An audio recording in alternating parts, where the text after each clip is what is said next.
I Hate Politics is a podcast about a human activity we love to hate. I am Sunil Dasgupta.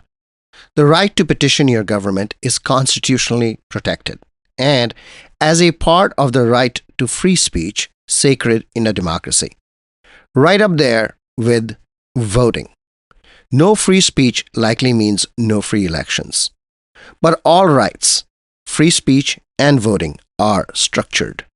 For example, voting for the president is structured by way of the Electoral College. There is considerable debate over the wisdom of this method, but it is a way in which public preference is filtered to produce an outcome. If we chose another system, that too would be structured just differently. We know, for example, that majoritarian voting systems tend to produce two-party democracy, and proportional representation voting produces multi-party democracy. Structuration produces different outcomes, and we structure rights because the substantive exercise of those rights can differ so wildly from person to person, group to group, that without structuration, the right itself can become unenforceable, simply because there would be no way to determine which way to go. Political institutions structure free speech. Most obviously, we recognize, legislate, and rule on the limits on free speech, such as falsely yelling fire in a full theater. Petitioning your government could mean spending money, but it could also mean what happened in 1990 before the American Disabilities Act was passed. Wheelchair-bound people crawling up the steps of Congress to demand change. We have tried to curtail the influence of money in politics via campaign finance laws, but I don't know any political leader who wants to curtail the right of folks who cannot walk to crawl up the steps of Congress or City Hall. And this is the case even though campaign finance laws have not generally worked. And it is the case even though in practice, crawling up the steps of Congress these days is likely near impossible because of security perimeters. Unless, like on January 6, 2021, protesters are willing to forcefully break down the barriers. When it comes to petitioning your local government, the same tools that we learn about in civics classes in school and college about petitioning Congress are believed to apply. Often there are complaints why county council hearings do not have the fidelity and professionalism of congressional hearings. But there are significant structuration differences. It is hard to get a speaking spot in a congressional hearing. You have to be invited. But for a spot on a county council or school board hearing, you and your little brother can both sign up, even one after the other.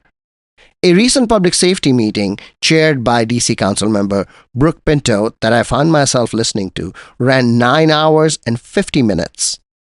And if you're familiar with the Committee of the Whole on DC Council, those hearings run even longer.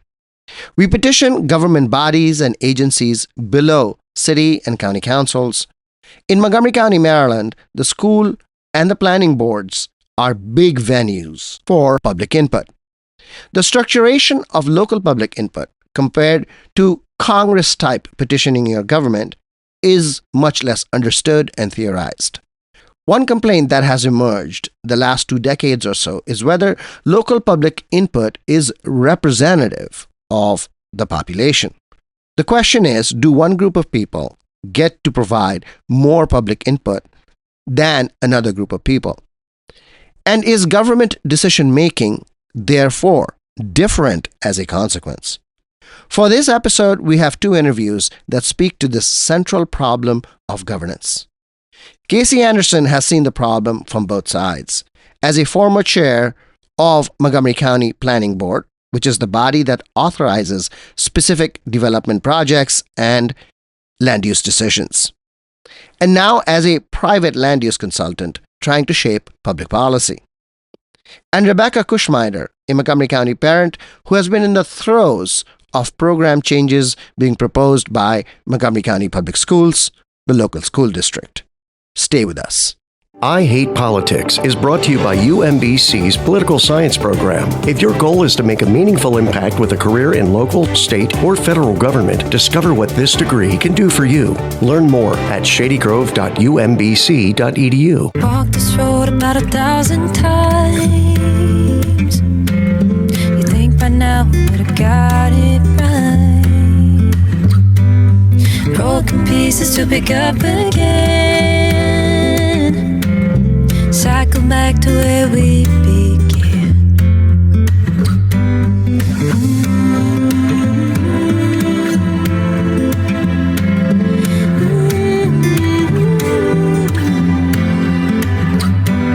But I don't mind. Maybe I don't mind suffocating, but I love the home to you every time. I Hate Politics is a podcast about our neighborhoods, workplaces, schools and streets, and our local governments as they function in diverse and democratic societies. This means our politics are messy, dirty, sometimes corrupt, with often self-serving politicians. But no matter how much we may hate politics, we are never exempt from it, even when we refuse to participate. In fact, the purpose of politics is to keep society functioning precisely when we don't agree with each other, like now. Music for this episode comes from Montgomery County native and now DC-based singer-songwriter Kara Levchenko's two new single releases, I Don't Mind and Tell Me What You Want. You can find her and her music at karalevchenko.com. Suffocating, but I love the high. Coming home to you every time.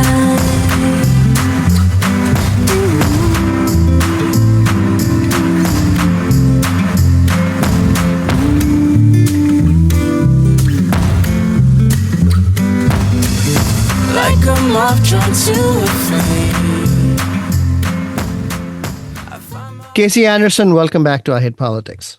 Thanks for having me, Sunil. In a recent essay you wrote for the Greater Washington blog, you say that public input in the development process is not working. What is your argument?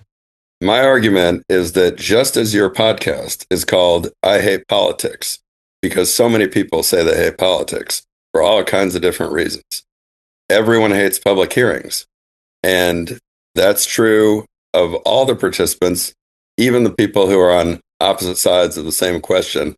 If they agree on one thing, it's that public hearings are broken. Residents don't like them because they often feel that they can bring 50 people, 100 people, 200 people to a public meeting opposing a project, and the project still gets approved.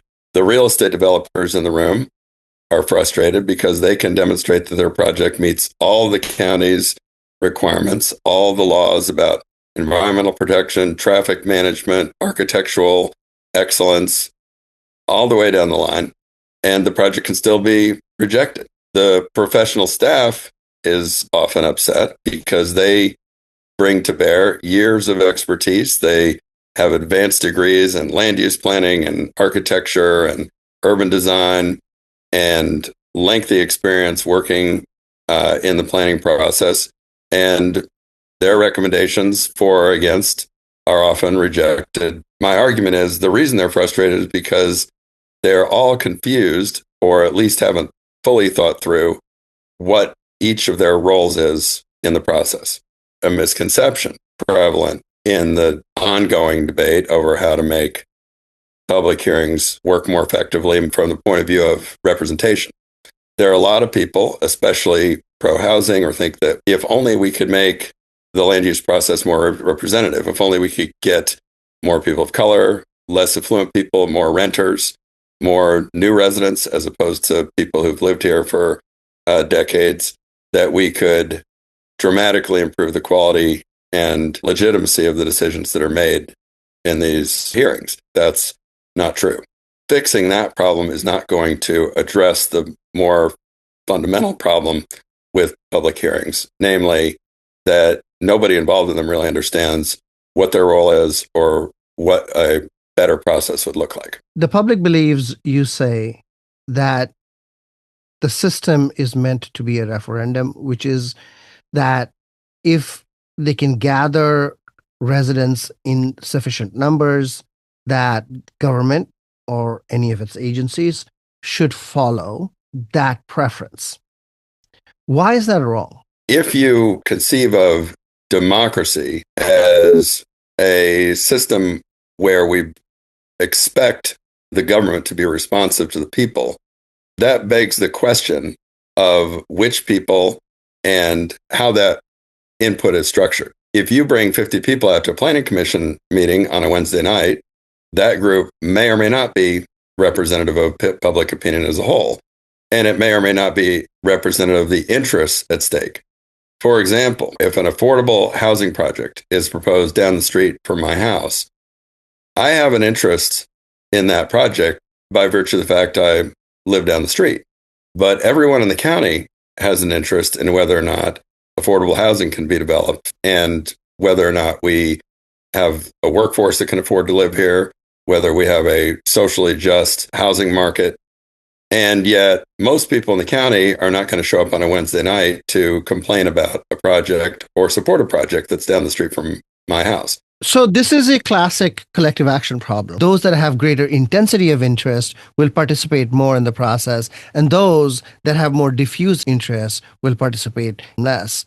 Are you saying that we have to devise a way out of this collective action problem? The government cannot function effectively if every decision is held to a plebiscite of whoever happens to show up on a Wednesday after work. The people that are coming to the planning board en masse with all their neighbors, to them, effectiveness is the project not going forward. Effectiveness can't be measured by reference to what any one of these groups would like to see happen in a specific case. Who determines that broader public welfare question? The people who are elected ultimately bear responsibility and accountability, and therefore they're the ones who get to decide.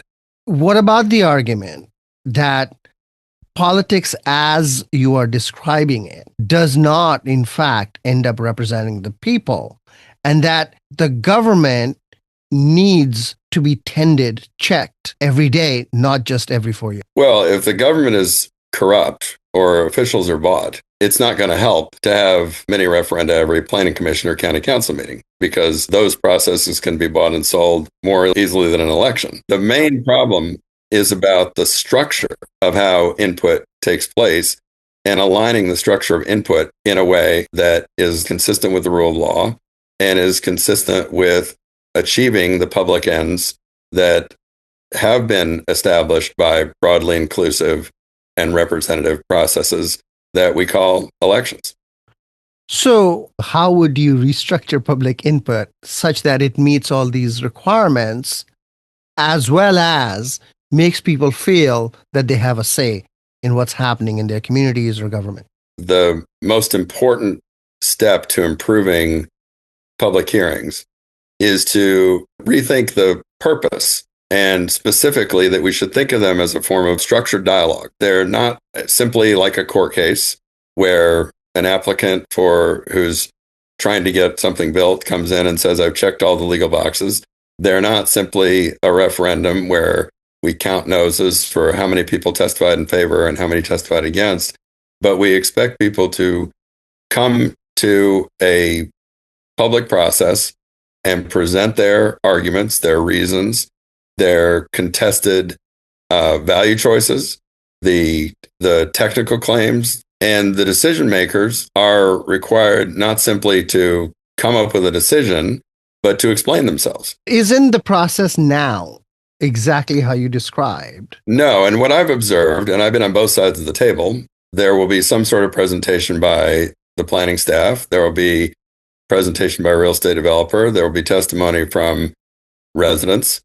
And then the planning commissioners or elected officials might ask some questions. They might or might not make comments which reflect their views or their thinking, but typically they avoid that. One of the reasons why electeds especially don't usually like to explain themselves, because they think that's inviting an argument with their constituents. And I think that's really a missed opportunity. Several years ago, the planning department was beginning work on a master plan for the Rock Spring area of the county, which is where the old Marriott headquarters was. It's roughly in that area where I-270 meets the Beltway. It's a giant office park. I attended that hearing when I was the planning board chair. The meeting pretty quickly went off the rails. A lot of the people got up and said, well, we don't want any new development here. We have too much traffic right now. The schools are overcrowded. I stepped in and took the microphone. And I said, we're here because Marriott is talking about leaving the county. And it's not just that Marriott might leave this office park. We're going to try to give them other options in the county because we don't want to see them go to the district or Northern Virginia, but they might or might not leave Rock Spring. No matter what happens to Marriott, there's other major employers here. There's Lockheed Martin, there's Host, there's a bunch of big companies. There's a high concentration of high-paying, management-level professional jobs in this neighborhood. The county has a strong interest in preventing those companies from leaving. If a neighborhood doesn't have a combination of retail, maybe even some residential, it's not the kind of place that's very appealing to work. And many office tenants are looking for a mix of uses. Now, I'm not going to tell you that everybody came up to me after the meeting and said, wow, that's great. Thanks so much for coming. We're 100% with the idea of redevelopment in Rock Spring. But I can tell you that did take the temperature down a little bit. You were never going to make everybody happy. And there will be people who complain if elected or appointed officials contradict them. But I think from my experience that a respectful dialogue is something that people appreciate. I feel like you're talking about two things. One is expectation setting with respect to what happens at venues of public input. And then you're talking about structuring public input. So the one thing we know about decision making is that it has two parts. One part is receiving input or collecting data. And the second part is making a decision, making a choice between several alternatives. The second part involves narrowing choices. The first part involves expanding choices. And those two are contrary things. One way to structure to increase public input does not necessarily translate into the other part of the decision-making process, which is narrowing the alternatives.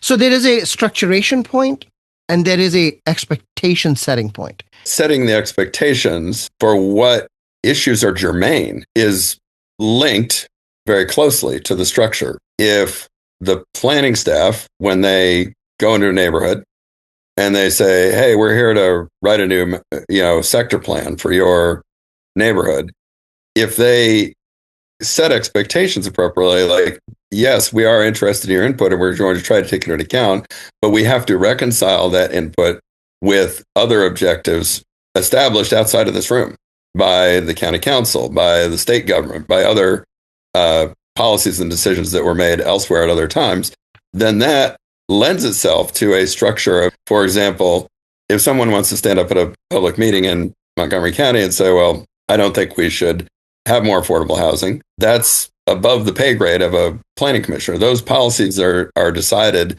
by people who are elected every 2 or 4 years.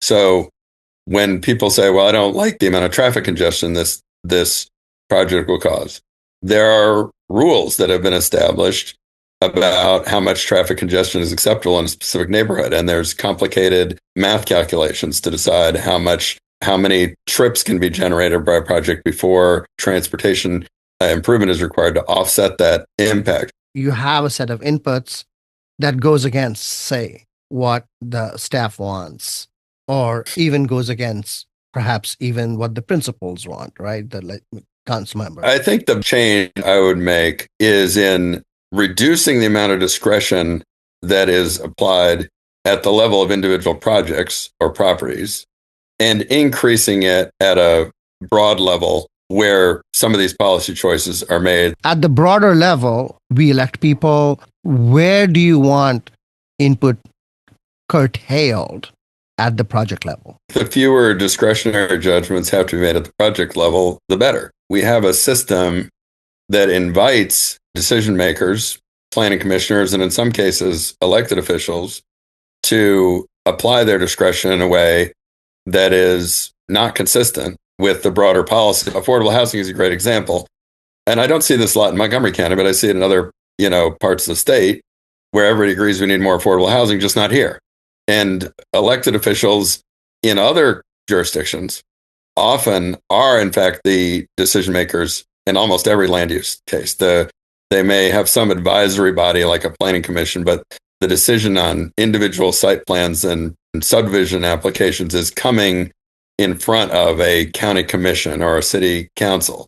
So you have somebody who is an elected official who is basically supposed to be calling balls and strikes. Does this proposal meet the requirements of the zoning code and the other laws and regulations? But in practice, it's very difficult to resist the temptation to say, well, geez, I see a lot of my constituents out there, they really hate this project, so I'm going to vote against it. Or conversely, I see some of my donors out there in the audience who are involved in building this project and they really want to see it approved. The structure of the land use regulatory bureaucracy, a planning commission, hearing examiner's office, county council, certain executive branch agencies have a role, has evolved in a way that muddles the lines between the adjudication of individual rights and broader questions of the public interest. Does that come from the nature of land use, or is it because the policy itself is badly done? A little of both. For example, it's very hard to administer a forest conservation law like the one we have in the county without allowing for some discretion, because there have to be decisions made about, is it really necessary to cut down this tree in order to make some reasonable use of your land? Well, there's no way you can write a law that will tell you without the need to examine each individual tree on each individual property. Parts of this which have been allowed to develop in ways that encourage people to think that individually adjudicated decisions are a public referendum. Unlike in a court case, anybody can show up at a planning commission hearing and complain about a development application or testify in support of it, and nobody will tell you that that's out of bounds. Now, I'm not saying we need to prohibit people from testifying on land use applications, but unless we calibrate people's expectations and set clear boundaries about what types of issues or interests are in bounds or out of bounds, we're inviting people to think of this as basically a free-for-all. There is in land use a phrase called by right. Is that the direction you want this all to go? That would be one step. Another idea, which is consistent with more by right development, is the use of form-based codes. So instead of having discretionary and highly subjective open-ended standards like compatibility, if we had a form-based code where we said, these are the standards that govern the size, massing, placement of buildings next to specific types of existing buildings, we could make that more objective and perhaps even by right in many cases. In an effort to curtail public input, is it possible that we are also going to curtail democracy itself, and especially now at a time when democracy is in fact imperiled? I reject the idea that my essay is arguing for curtailing public input. It's for applying the public input and structuring it in the appropriate places. Because as you know, I do believe that politics is not a jury. In fact, it's the way that we hash out our differences and decide who's going to get what in a democracy. But that doesn't mean that every single decision is up for a vote. That's very different. And I think the qualification of democracy, what kind of democracy? A liberal democracy, a democracy that respects the rights of individuals and the rule of law, not just because we're looking out for the little guy or the person who's on the short end of a majoritarian vote, but because we recognize that the rule of law and individual rights are necessary to serve the broader public interest in building housing, in achieving economic prosperity, and in producing communities that will allow everybody to live their best lives. So I don't think it's about curtailing input. It's about structuring it and applying it at places that are appropriate and constructive to serve liberal democratic values. Casey Anderson, thank you. Thank you, Sam. Took my car, you rode your bike, gave you a ride home, and I stood on your street before I kissed you goodnight. That was Casey Anderson, former chair of the planning board in Montgomery County and now a private consultant on land use.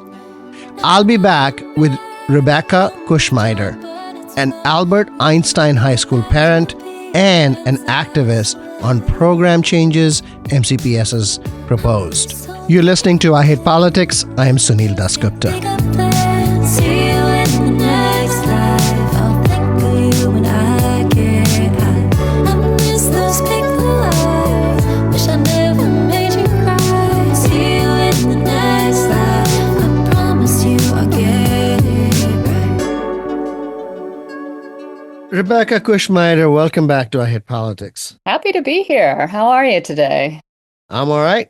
MCPS has proposed changes to its boundary plans and its program change plans. What might they be? In November, they did a big comprehensive presentation to the Board of Education with an updated list of program allocations. They've added some information about curriculum. They gave a sample budget. There is a 500-page document on the MCPS board doc site that you can read to see most of the programs per school and what they're going to look like.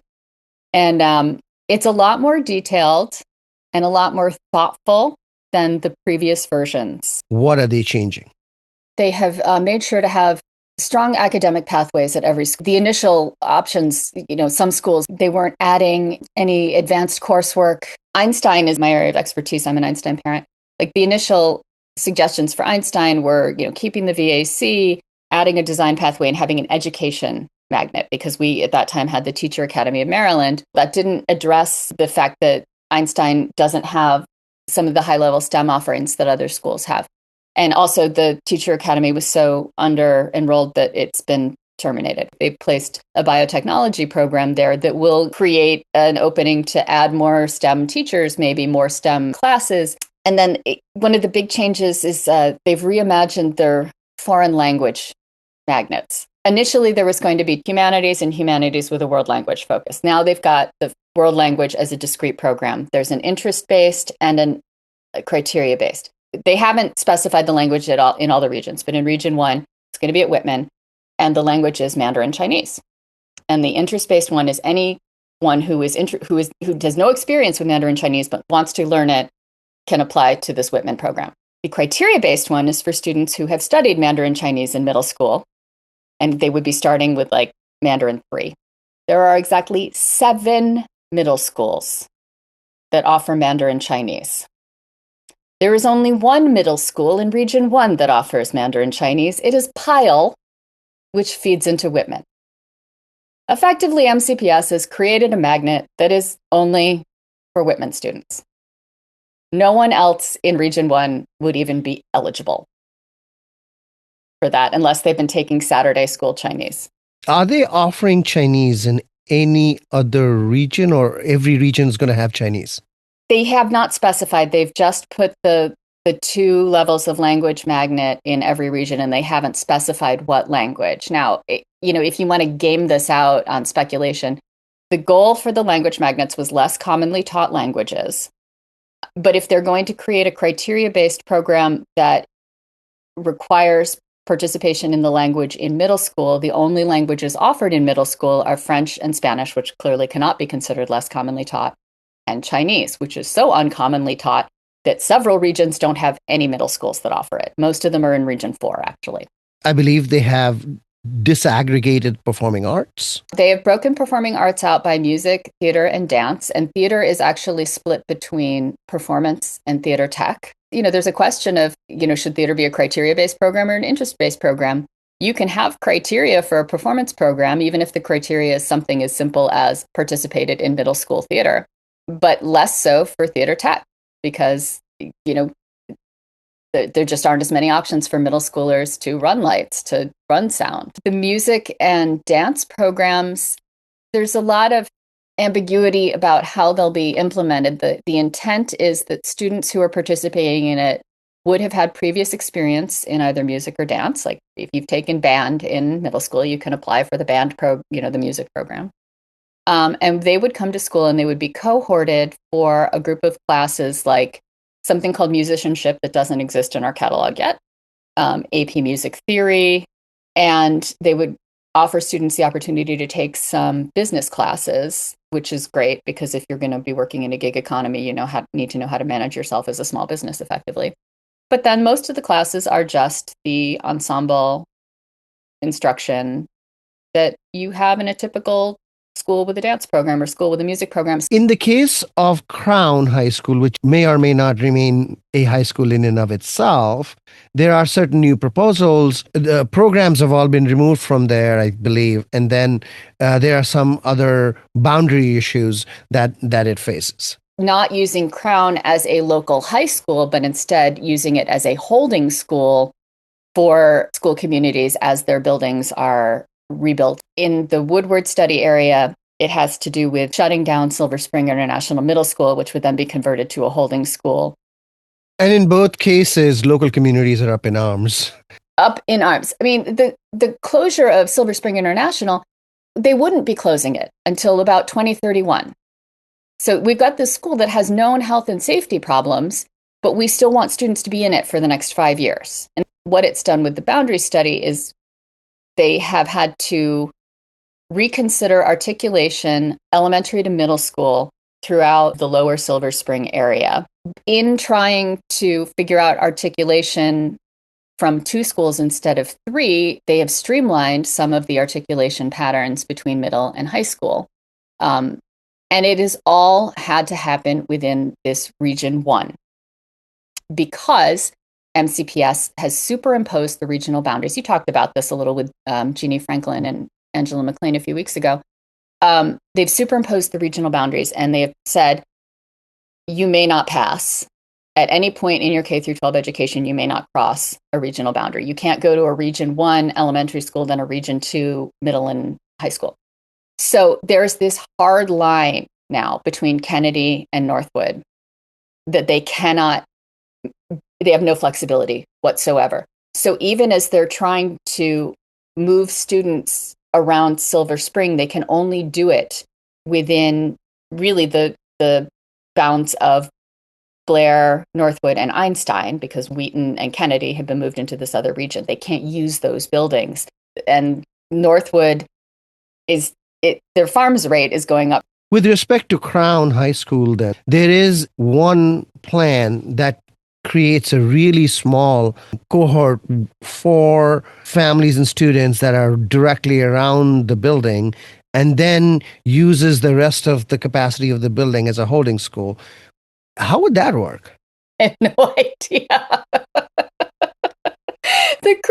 The 4 new suggestions for Crown, again, they're talking about using Crown as a holding school. And so there are 4 new options. 2 of them just have Crown grayed out. And it says, assumes Crown as holding school. One of them is what they're calling the hybrid option, where they create a micro boundary for the families closest to Crown. And those students would become kind of the core of a true Crown population. And then everyone else in the school would be from whatever school is under construction. Is there also a proposal for Wooten to jump the queue and go into Crown before Damascus? There is, yes. There is one proposal that assumes Wooten at Crown. There is not one that assumes Magruder at Crown or Damascus at Crown. And I honestly can't believe that there are not mobs rioting with torches and pitchforks over that, because Damascus needs to be expanded. And it was supposed to be first in the queue if Crown was going to be a holding school. And there are also issues in all of this reallocation. It leaves Gaithersburg overcrowded. Relieving crowding at Gaithersburg was supposed to be one of the priorities of this process. By not opening Crown, Gaithersburg may be over capacity for the foreseeable future. Wooten was not top of the list. If you look at the CIP presentation that the superintendent gave in October, Wooten was like third or fourth on the list. That's really crappy. It's bad for the folks who are going to stay at Gaithersburg, who were looking forward to having a little more room in their building. It's crappy to the folks in the Crown area who were looking forward to having a brand new school that they were going to get to use, be the first people to walk through the door. It's lousy to Magruder and Damascus, who were supposed to be first on the list for expansion and renovation. And it's doing it all to the benefit of Wooten, which has a terrible building, but all the other resources in the world. So to me, it sounds like a great lesson in politics. Very much so. Because sometimes people will say that MCPS is not responsive to the public. And I have never believed that to be true. MCPS is super responsive to the public, provided the input is structured. And it seems that the Wooten community, by organizing itself so well, is able to structure that demand, unlike, say, Damascus or Gaithersburg, or Magruder. And certainly they have the numbers, they have the resources to be able to do that. But that structuring of demand, of political demand, is what is moving it. Oh, yeah. The Wooten community, last month, they invited the school board into the school, and the SGA and PTSA, I believe, gave tours of the building and saying, here's this problem, here's that problem, here's what this results in. Like Wooten, they were evacuated for a gas leak not long ago. And apparently there are egress problems in the school that make evacuation difficult. Nobody's denying that Wooten needs renovation. It does. This is a no-win situation for everybody. Somebody is always going to be in a school that's too small or in desperate need of expansion. Or they're getting screwed out of the school they thought they were going to get. But I don't love the way MCPS has said, this is what we need to do. We need to fix Damascus. They can sit in Crown while it's happening, and then they can move out and the next school can move in. And then all of a sudden, Wooten is getting pushed to the top of the options. If you're looking for a theory of change within MCPS, this is it. Yeah. So if you want change, organize. Correct. I've done that with the Einstein community. We were able to get a music pathway that we weren't initially assigned because we, as a group, asked for it.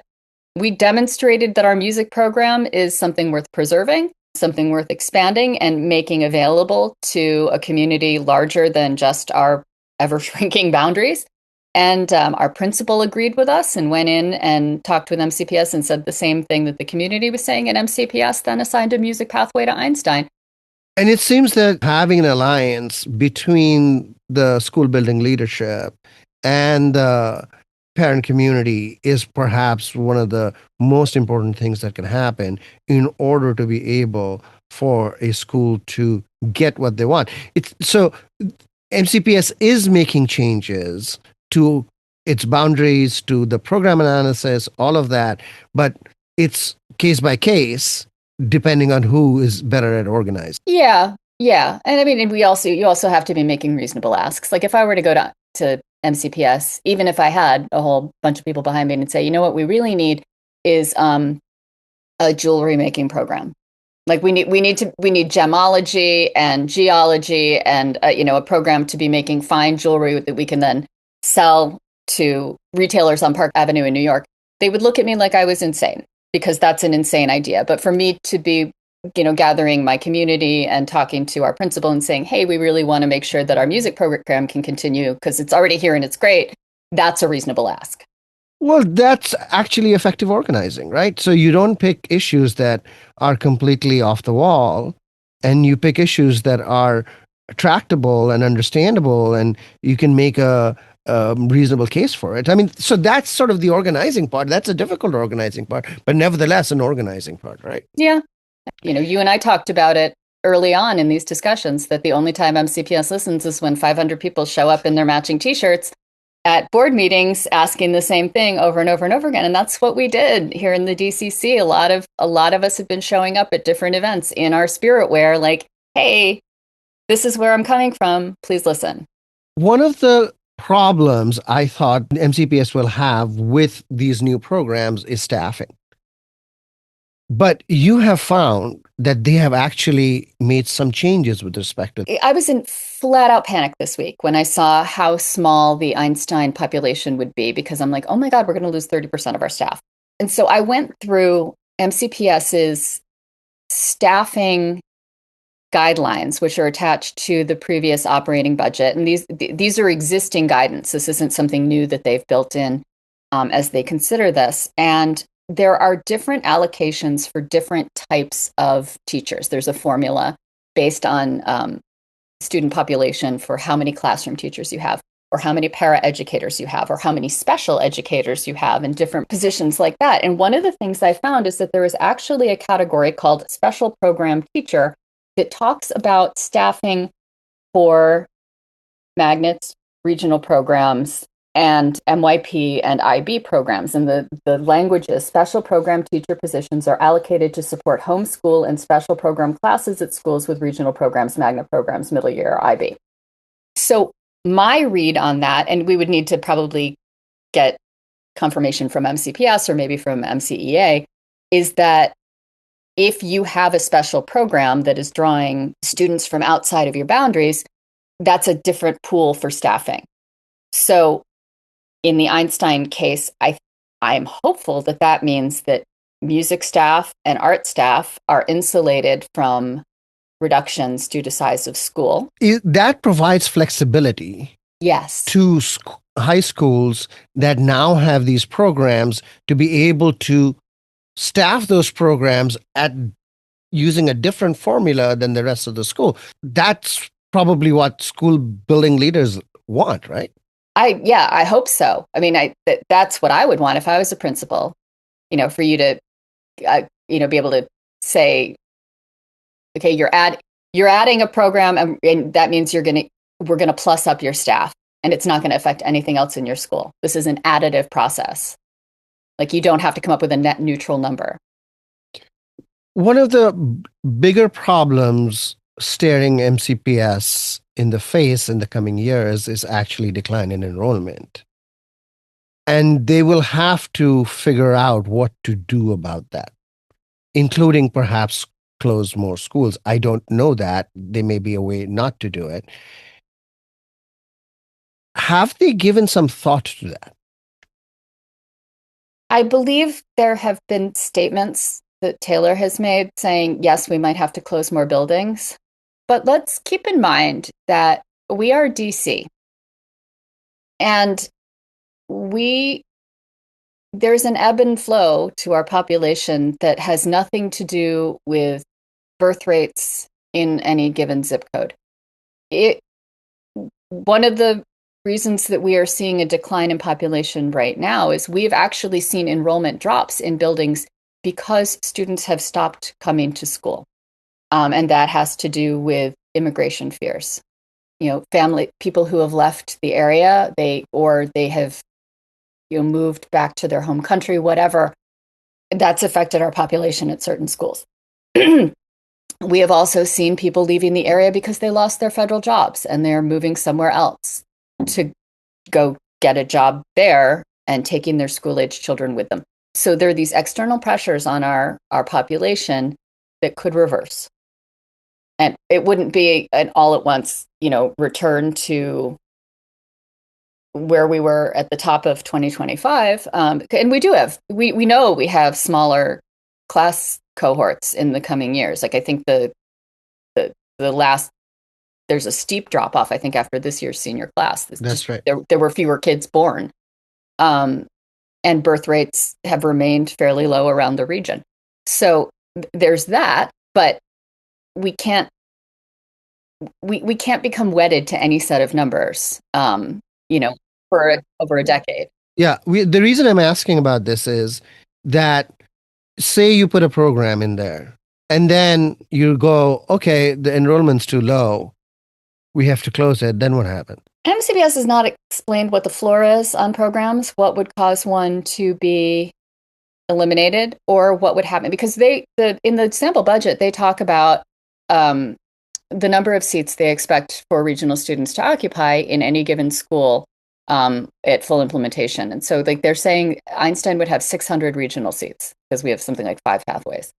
All right, so let's say 4 of our programs are super popular, but 1 of them isn't. Could we close that program and reallocate those seats to the other programs? Or would we just lose those seats because MCPS wants to cut transportation funding? They have not explained any of that. At one point, somebody said Jeannie Franklin told them in a public engagement session, well, if a program isn't thriving, we'll just add more resources to it until it's thriving. So, are they just going to throw money at programs that no one wants to attend? And you get into these equity issues, like, okay, if we have 5 regions with this program, but 1 region that doesn't have it, how does that work? There are some failures of imagination in the long-term planning that MCPS has not addressed. Rebecca Kushmeider, thank you for taking the time to explain this. You are very welcome. Find me in the crowd tonight, tongue-tied. Dance with me under cotton candy skies. We can leave the pain of the past behind, lean into the moment, dancing the night away. We can have whatever we want, start a renaissance. I could be a confidant, baby, won't you tell me what you That's all for this episode of I Hate Politics, where we aim to stem the decline in local news by working with community voices. Don't forget to tune in to our Tuesday morning news analysis. I Hate Politics is produced by me, Sunil Dasgupta, with support from the University of Maryland, Baltimore County. I direct UMBC's political science program at the universities at Shady Grove in Montgomery County, where, among other things, we explore and learn about politics and government and society close to home. Music for this episode comes from Montgomery County native and now DC-based singer-songwriter Kara Levchenko's 2 new single releases, I Don't Mind and Tell Me What You Want. You can find her and her music at karalevchenko.com. I hope you will subscribe and share the podcast as we bring you stories about politics close to you and to your home. See you next time. go to bed?